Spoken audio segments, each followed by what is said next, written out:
Hello! I saw a video by Mika Kitty and in a way the video surprised me. It was a video about panic attacks and anxiety, and the first reason it surprised me was because that is not the sort of thing that Mika Kitty usually talks about.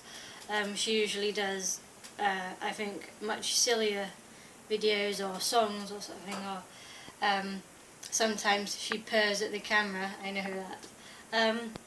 Her second reason it surprised me, I guess, is because she's the sort of person who does those sort of things that seem quite confident and purrs at the camera and stuff. So I guess you might think that she isn't the sort of person who suffers from high anxiety because she does those such things.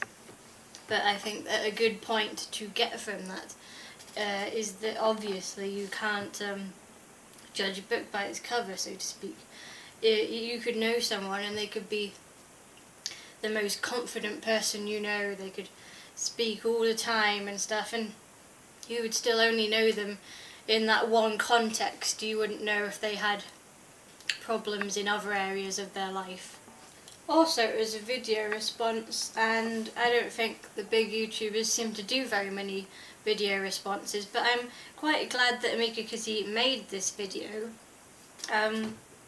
because I think it's quite nice that someone would make such a video. A video, you know, exposing something about them that is quite personal, and in a way presenting themselves as in a manner as to say that a whole range of people go through such things, you know, and if you do go through such things as panic or anxiety, you're not alone, you're not the only person who's ever suffered through such things. I don't think that having a panic attack or something is a mental disorder or such. I think it's an emotion in its basic stance. If someone could have a panic attack once and then never have one again, I think.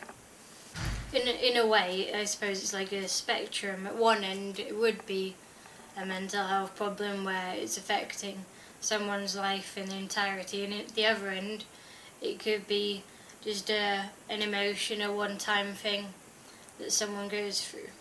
Like if you were shocked by something, I think everyone would react in different ways to different things, and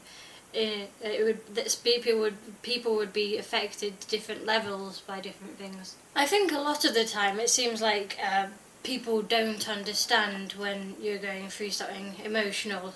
It could be because the people aren't going through those things themselves. Even if they've been through such things in the past, it sometimes can still be difficult to empathise with someone when you're not going through such things.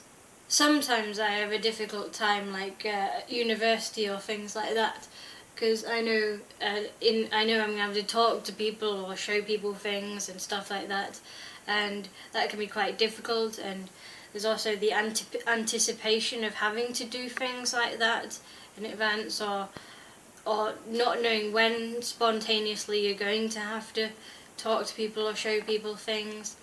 I know that some people think that you should go to every lesson, and you know, because you're paying to go to university, so they think you should just do it. And I think that's it's a really idealistic viewpoint to just presume that someone could just do something all the time, and that, you know, it's just too idealistic for me.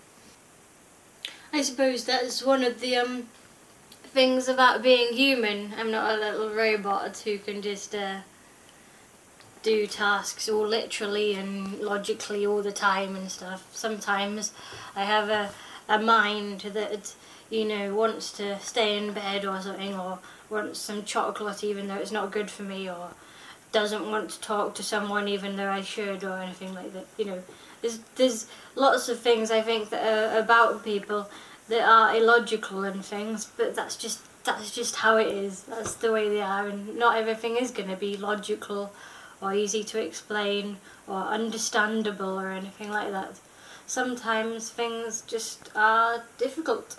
I suppose the main thing is to admit that it's okay.